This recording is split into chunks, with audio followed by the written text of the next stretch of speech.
From the Berkshires to the Sound, from wherever you live in MLB America, this is Inside the Parker. You give us 22 minutes and we'll give you the scoop on Major League Baseball. Now, here's Baseball Hall of Fame voter number 57.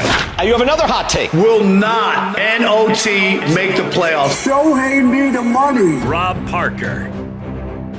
Come on! I've been covering Major League Baseball for almost 40 years now. In New York, in Cincinnati, in Detroit, in LA. I love this game. Let's go! Welcome into the podcast, and I'm your host, Rob Parker. And what a show we have for you today. Before we even get started, remember, press this button, the subscribe button, so that you're always here, always up to date with all the best coverage of Major League Baseball. As you know, I've been covering baseball since 1986. I love the sport. This is the place for your baseball fix. Inside the Parker, sponsored by Cuffin Season. Lock in the flavor your taste buds will love at cuffinseason.us. Get yours today. And for an extra 10% off, use the code MLBBRO in all caps. Welcome into the podcast. I'm your host, Rob Parker. And what a show we have for you today. That's right, our vacation edition of Inside the Parker. We'll talk with Tampa Bay Rays outfielder Chandler Simpson. Man, he's swinging a hot bat. We'll talk with him. Plus, we'll have part 2 of our interview with Blue Jays starting pitcher, future Hall of Famer Max Scherzer. He has some ideas about changes he'd like to see in some of the rules and some of the rules that he likes. That, plus I'll have a pushback about Giancarlo Stanton, that and much more. Let's go. Batter up. To lead off, it's Getting Robbed. And keep them up. Rob's hot take on the 3 biggest stories in Major League Baseball. Number 1. A big series starts in the Bronx on Thursday night. The Red Sox visiting the New York Yankees. And this has wild card implications, of course. The Yankees currently with a 2-game lead over the Red Sox in the wild card in the American League. The Red Sox are second in the 3 spots for wild cards. So this is a huge 4-game series in the Bronx. The Red Sox have had their way with the Yankees thus far. But here comes a big series, and the Yankees are playing better. They've won 5 in a row coming into Thursday's game, and this will be a big series. If the Yankees can win 3 out of 4 or possibly sweep the Red Sox, this would be huge going into September. But obviously, no team wants to get swept, but a big series nonetheless. Yankees, Red Sox all weekend long, starting on Thursday. I love it. Number 2. Did you hear that? That was Shohei Ohtani getting rocked by the Colorado Rockies. In 4 innings, he gave up 5 runs and a career-high 9 hits to that bad baseball team in Denver, the Rockies. He also had a right thigh contusion, had a ball hit off of his right thigh. Thankfully, it didn't hit the kneecap or any bone, so he should be good. But again, you start to look at it. The Dodgers won the World Series last year without Ohtani. They're trying to, work his way in so that he can be in the rotation come postseason time. He really hasn't been. This is his first loss of the year. Hadn't really been involved. They keep giving him more and more innings. But this was the bad Ohtani. And I keep wondering, shouldn't he just be hitting? Shouldn't they just do a Babe Ruth? We saw the novelty. Let this dude break every day and concentrate on hitting rather than having the pitch as well.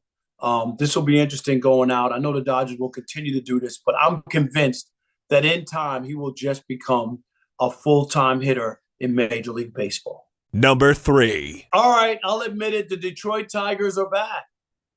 My God, they went through a horrendous stretch where they couldn't score runs. Their pitching was atrocious. I think they lost 12 out of 15 or 12 out of 14 at one point.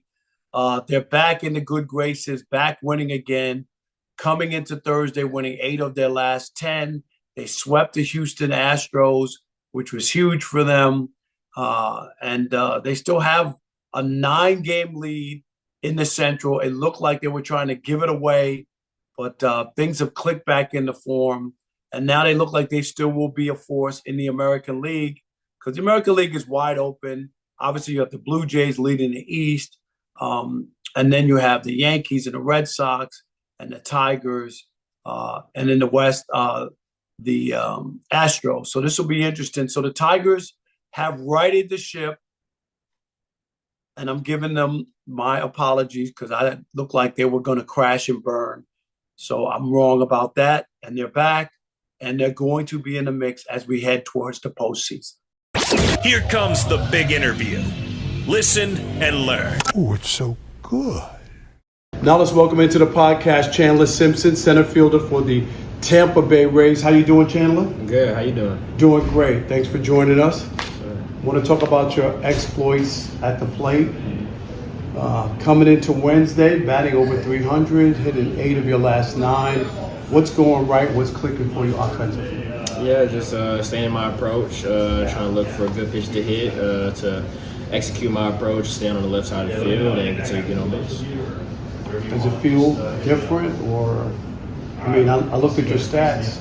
Almost 300 at bats, big leagues. Not too many people. The average batting average in the major leagues is 242. Not too many have a 300 batting average. How does that feel?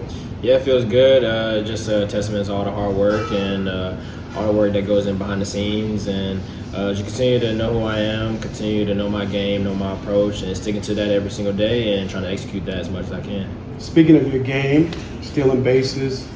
Last year in the minor leagues, 104 stolen bases in 110 games. This year, 34 stolen bases. Coming into Wednesday, does it feel the same? I know you've been caught 10 times this year, but what's the difference in stealing bases in the minors and the majors? Yeah, catchers are better. They got better arms, better pop times. Pitchers, they're paying attention to you more. So I know that every team has a game plan for me coming into a series. So that's a big difference. Just a lot of teams just paying attention more, and I'm having to really pick my spots more often now. How about as a right-handed thrower, left-handed hitter?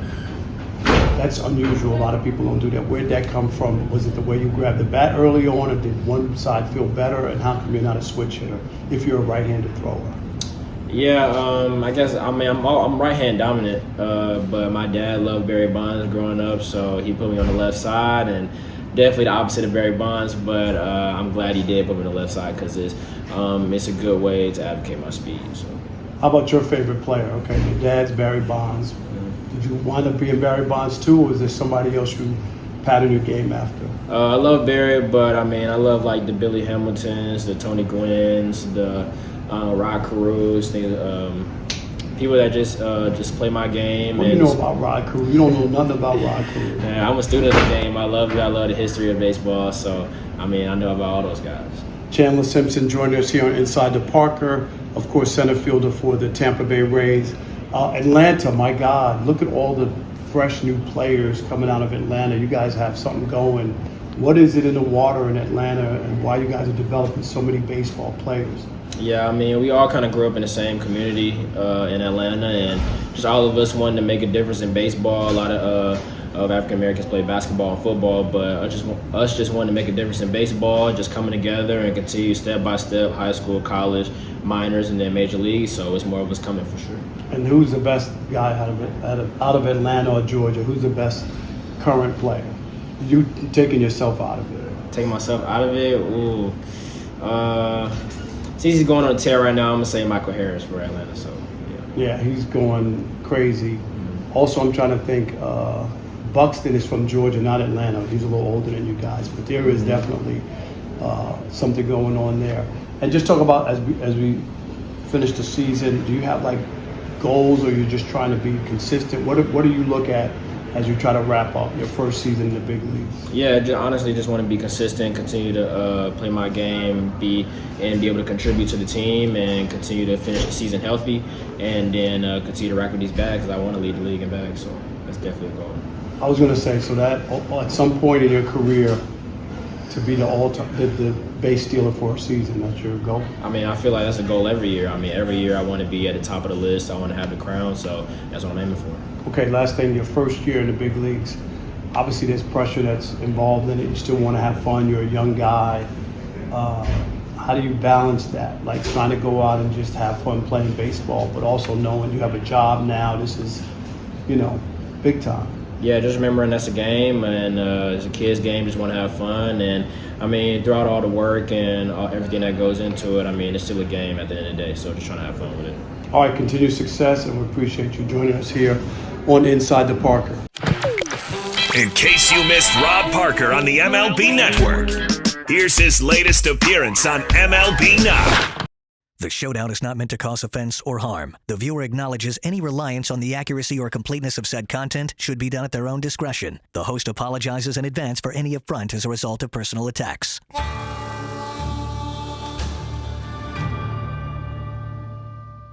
Rob Parker in the Showdown. He joins us every week. He's here with us once again. Rob, good to see you. Welcome back. What's up, BK? How are you? Always a pleasure. Doing well. A great weekend of baseball. Your Padres were hot, then got swept. I'm not overreacting to that. It happens. They were close. It was very competitive. However, a sweep either way is a statement. I'm saying for the Dodgers, that's a statement.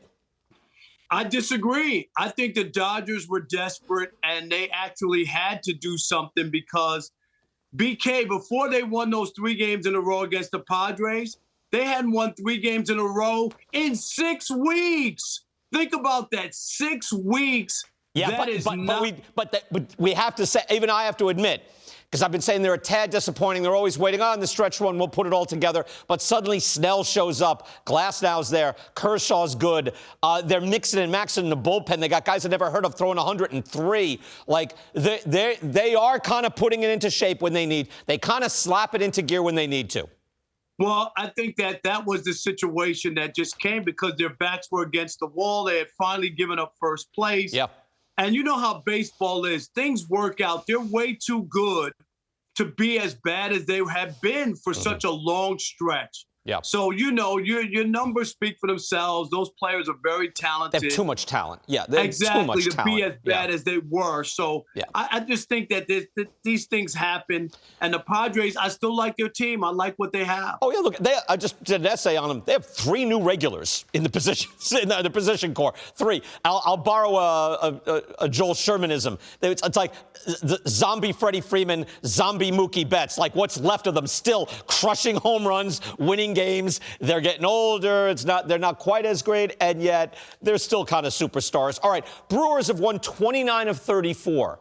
I'm going to say that again. Brewers have won 29 of 34. I know at your age it's tough. Are you satisfied with that?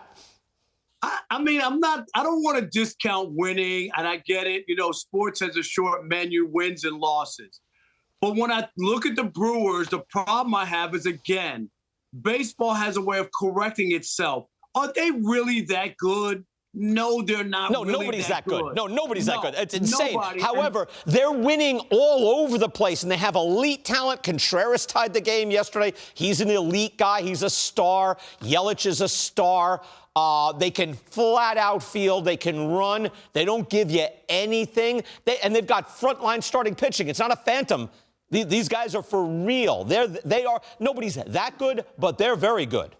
But when you look at the National League, and I get it, what they've done and what they've accomplished during the regular season, but you just talked about it.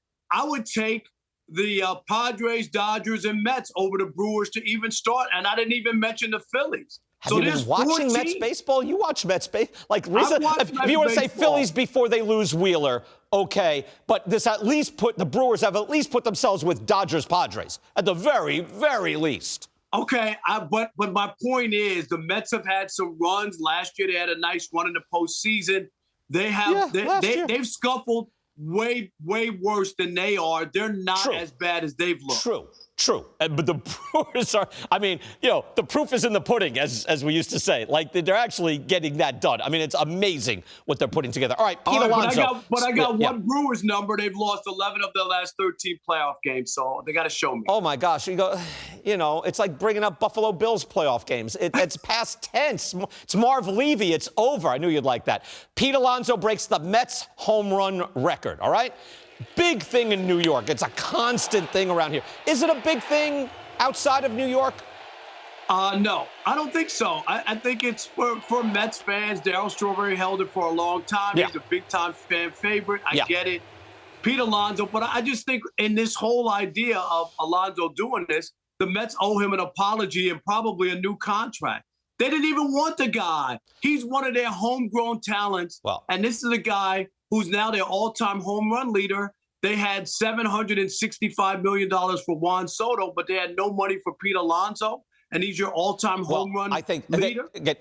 Now, it's not that they didn't want him. I think there was a difference of opinion as to where he slots, right? And there's a huge disparity that doesn't make sense between Soto and Alonso. However, he's making $27 million a year.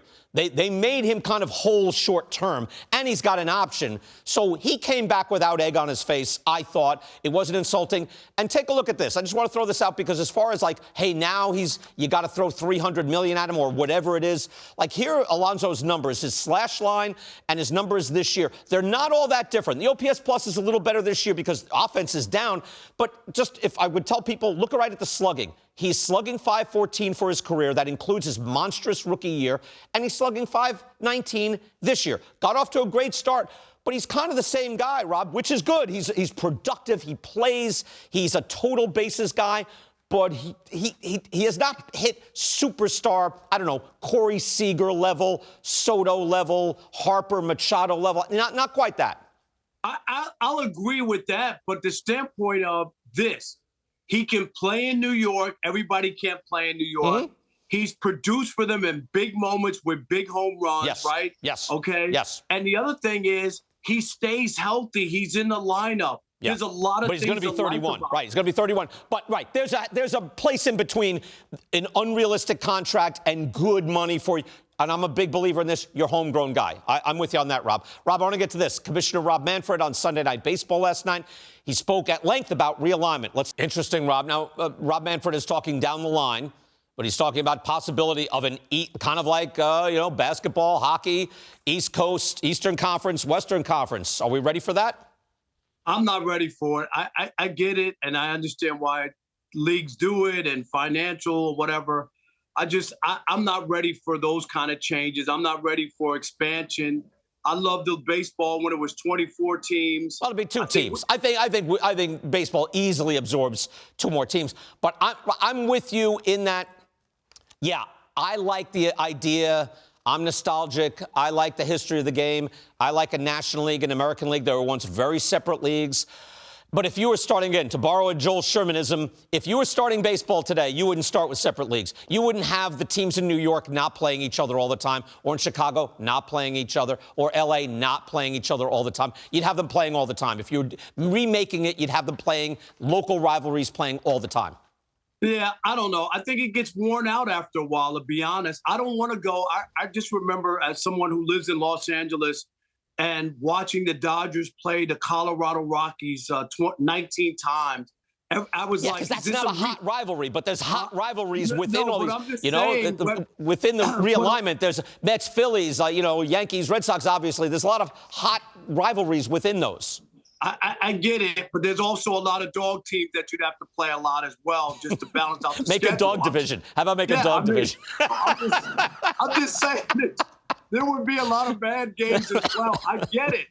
I don't know. Baseball, sometimes I think you got to be careful. The league is doing well. Attendance is up. Fans are into it. Social media is good. TV numbers are good. Playoff Why are we doing too much? I love where we are right now. It's down the line, but yeah, you can kind of see it coming. I get it. All right, Rob, great. By the way, you look like you're in a precinct. Is everything all right? Was like you usually have some elaborate background. I'm trying to call my attorney, but I can't get Perry Mason on the phone. I don't know what the problem is. I said when you came in, I was like, "Are you at the 75th precinct? Where are you?" And I'm glad that you got one phone call and you called us. Yes. Thank you. Thank you. Can you come bail me out? I would drive down there myself. All right, Rob. I'll see you after the show. Thank you, Rob Parker. BK. All right. When Rob was a newspaper columnist, he lived by this motto: if I'm writing, I'm ripping. Let's bring in a writer or broadcaster, old or new. Baseball's made some changes since you started pitching in the big leagues, and we know that the pitch clock and throwing over to first base and the shift and whatnot, the games are faster. You see attendance is up, viewership is up, social media is up with younger people. Were those changes good? And did they work out? Because at first I was questioning the pitch clock, if that was a good thing or not. Where are you on some of those things? For me, I wish there was an intermediate step before the pitch clock.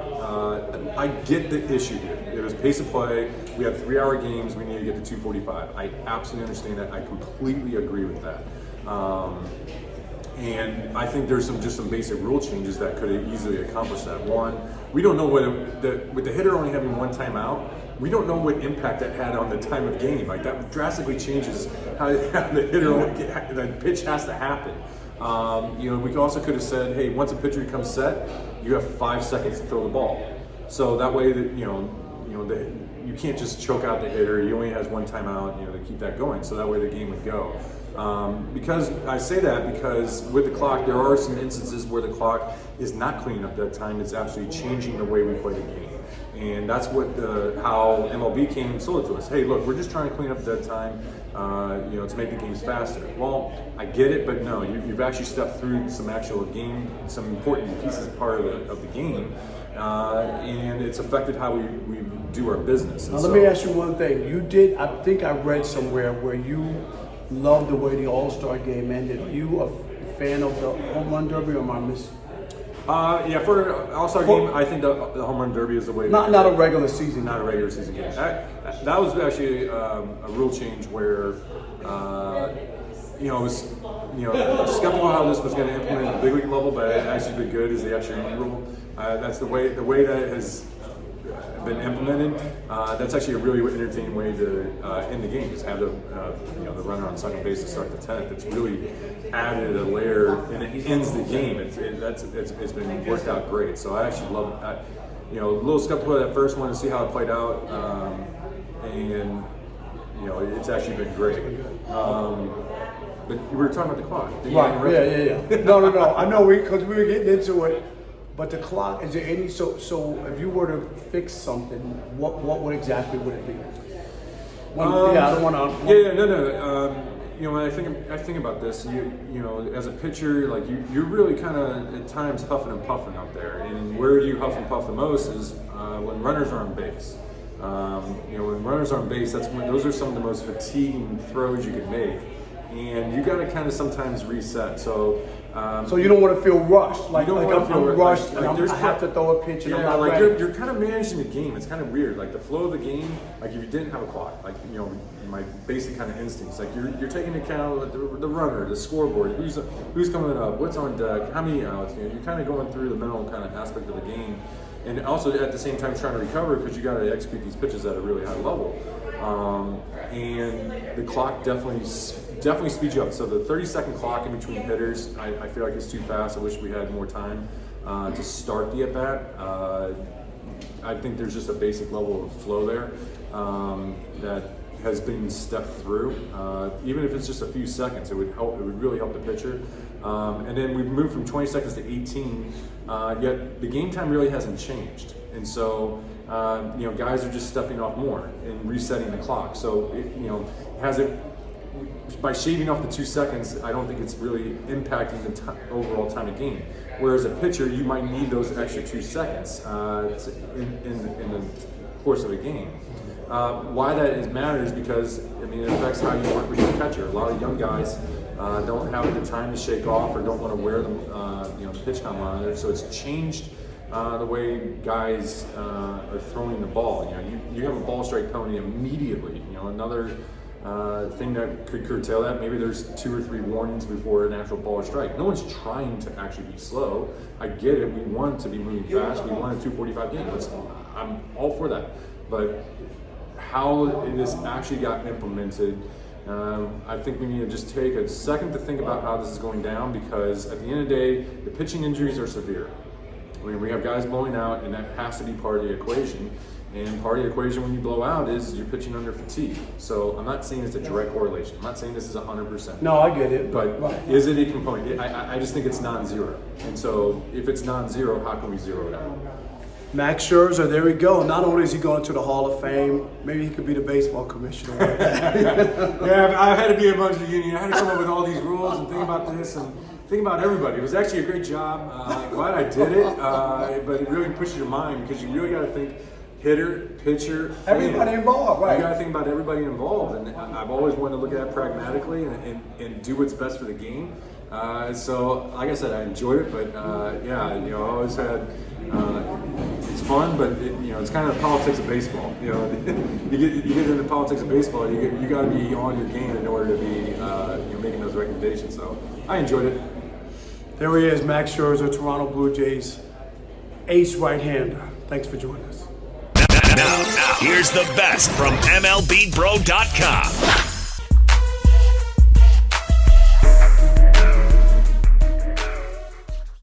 Yo, what up? It's Kev. And here's what's popping today on MLBBro.com. Jack Flaherty was lights out on Monday against the Houston Astros. The Tigers' starting pitcher was clicking on all cylinders as he held the Astros scoreless through 7 innings of work. He tied his season high with 9 strikeouts, the 5th time he's finished with 9 Ks this season. The Tigers had an all-around impressive performance in his 10-0 victory over Houston. While Flaherty kept Houston's offense in check, Detroit's bats were on fire as they hit 4 home runs. This was a key win for Flaherty.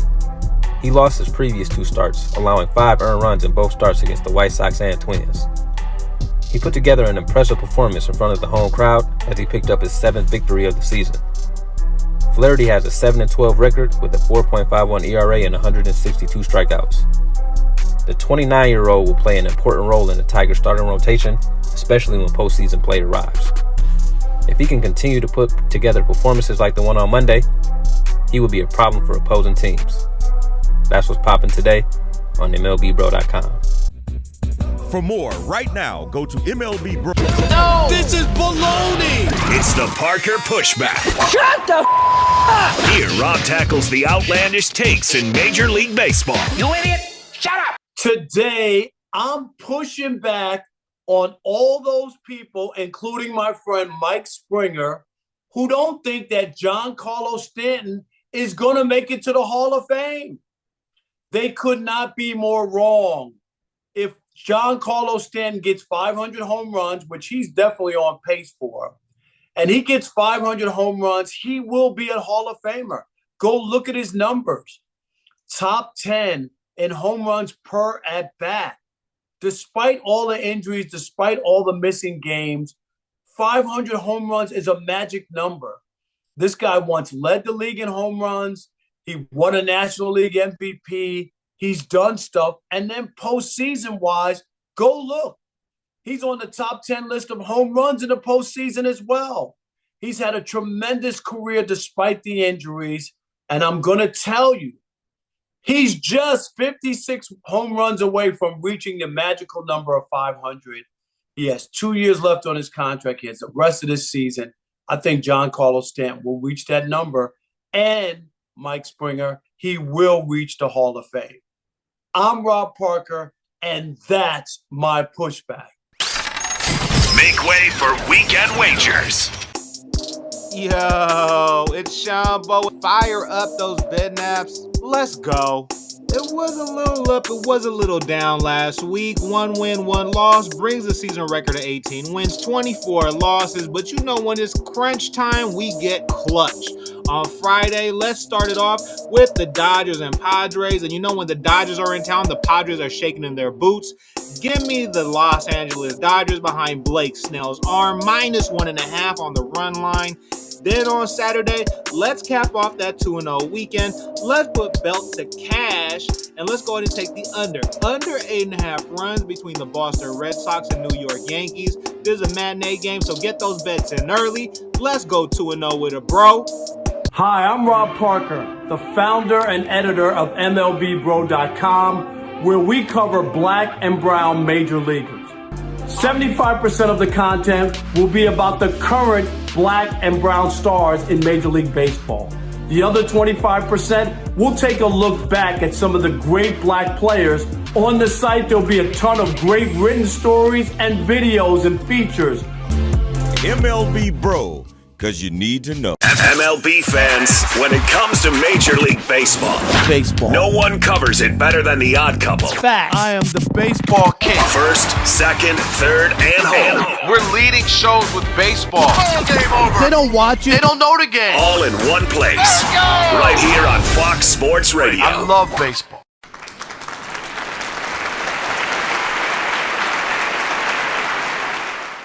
in the words of New York TV legend, the late Bill Jorgensen, thanking you for your time this time until next time. Rob Parker, out.